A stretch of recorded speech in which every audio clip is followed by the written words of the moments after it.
ibrand Bluetooth headphone ആണ് നമ്മുടെ കയ്യിലുള്ളത്. ibrand ഇതിനെ വയർലെസ് എയർ ട്യൂബ് എന്നാണ് പറയുന്നത്.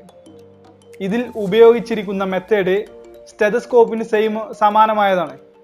കാരണം ഇതിൽ നമ്മുടെ ഇയർ ഫേസിൻ്റെ ഭാഗത്ത് സ്പീക്കർ ഒന്നും അവൈലബിൾ അല്ല, മറിച്ച് ഇതിൻ്റെ ഈ ഭാഗത്തായിട്ടാണ് ഇതിൻ്റെ സ്പീക്കർ വരുന്നത്. ഈ ഇത്രയും ഭാഗം കുയൽ ഭാഗമാണ്. തൽക്കാലം നമുക്കിതൊന്ന് ഓപ്പൺ ചെയ്ത് ചെക്ക് ചെയ്യാം.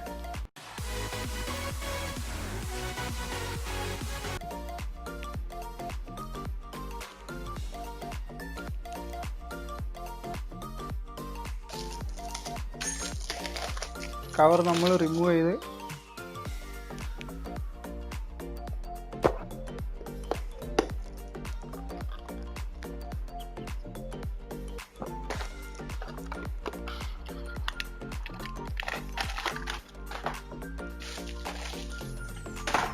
ബോക്സ് ഓപ്പൺ ആക്കുമ്പോൾ നമുക്ക് മുന്നിൽ ഇതാണ് ibrandന്റെ wireless air tube.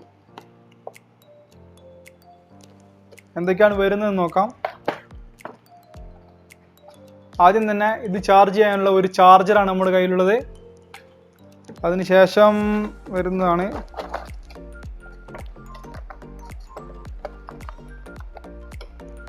ibrandന്റെ wireless air tube.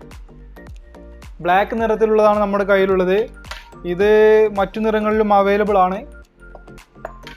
ഇതിൽ തന്നെ 3 സൈസുകളിലായിട്ടുള്ള ഇയർ ബഡ്സും അവൈലബിൾ ആണ്. നമുക്ക് ആവശ്യമുള്ളത് നമ്മുടെ ഇയറിന് സൂട്ട് ആവുന്ന നോക്കി നമുക്ക് സെലക്ട് ചെയ്യാം. ഇതൊന്ന് ഓൺ ചെയ്യാം.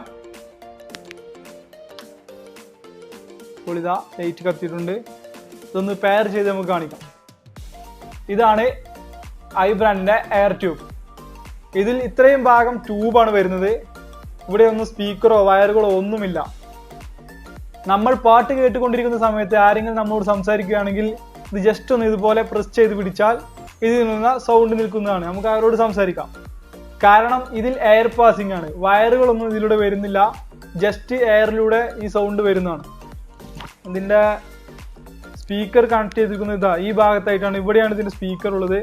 പിന്നെ ഇതിലുള്ളത് ഒരു ഓൺ ഓഫ് സ്വിച്ച്, ഒരു വോളിയം അപ്പ് ഡൗൺ ബട്ടണ്, പിന്നീട് ഒരു LED ഇൻഡിക്കേറ്ററും ഉണ്ട്. അതിന് സൈഡിലായിട്ട് തന്നെ USB കണക്ടറും നൽകിയിരിക്കുന്നു. ഇവിടെ ഒരു ibrandന്റെ ലോഗോ നമുക്ക് കാണാം. അതിനുശേഷം ഈ കാണുന്നതെല്ലാം റബ്ബർ ഡിസൈൻ ആണ്, നല്ലൊരു ക്വാളിറ്റി മെറ്റീരിയൽ ആണ്. ഈ ഭാഗത്തൊരു ഗ്രില്ല് കൊടുത്തിട്ടുണ്ട് സ്പീക്കറിന്. പക്ഷെ ഇവിടെ സ്പീക്കറുകളൊന്നുമില്ല. സ്പീക്കറെല്ലാം ഇവിടെയാണ് കണക്ട് ചെയ്തിട്ടുള്ളത്. ഇതിൻ്റെ മെയിൻ പ്രത്യേകത ആൻറ്റി റേഡിയേഷൻ ആണ്. 98% വരെ റേഡിയേഷൻ നമുക്ക് ഈ ഹെഡ്ഫോൺ ഉപയോഗിക്കുന്നതുമായി കുറയ്ക്കാൻ സാധിക്കും. 5 വോൾട്ട് ആണ് ഇതിലേക്കുള്ള ഇൻപുട്ട്. അതുകൊണ്ട് തന്നെ സാധാ മൊബൈൽ ചാർജർ ഉപയോഗിച്ചും നമുക്കിത് ചാർജ് ചെയ്യാൻ സാധിക്കും.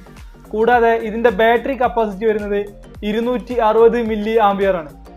കമ്പനി അവകാശപ്പെടുന്നത് 20 മണിക്കൂർ വരെ തുടർച്ചയായി നമുക്ക് മ്യൂസിക് ഇതുവഴി ആസ്വദിക്കാൻ കഴിയുമെന്നാണ്. ഇത് ഉപയോഗിച്ച് നോക്കിയപ്പോൾ എനിക്കും തോന്നി അത്യാവശ്യം ക്വാളിറ്റി ഉള്ളൊരു സ്പീക്കറാണിത്. എയർ ഫ്ലോ വഴി വരുന്ന മ്യൂസിക് ആണെങ്കിൽ കൂടി സാധാ ഹെഡ്ഫോണിൻ്റെ അതേ പവർ നമുക്കിത് ലഭിക്കുന്നുണ്ട്.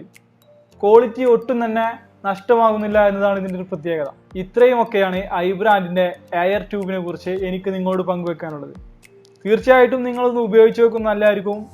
മെയിനായിട്ട് ഇതിൻ്റെ പ്രത്യേകത റേഡിയേഷൻ കമ്മിയാണെന്നുള്ളതാണ്. ഈ വീഡിയോ നിങ്ങൾക്ക് ഇഷ്ടപ്പെടുകയാണെങ്കിൽ ചാനൽ സബ്സ്ക്രൈബ് ചെയ്ത് തൊട്ടടുത്തുള്ള ബെൽ ബട്ടൺ കൂടി എനേബിൾ ചെയ്യുക.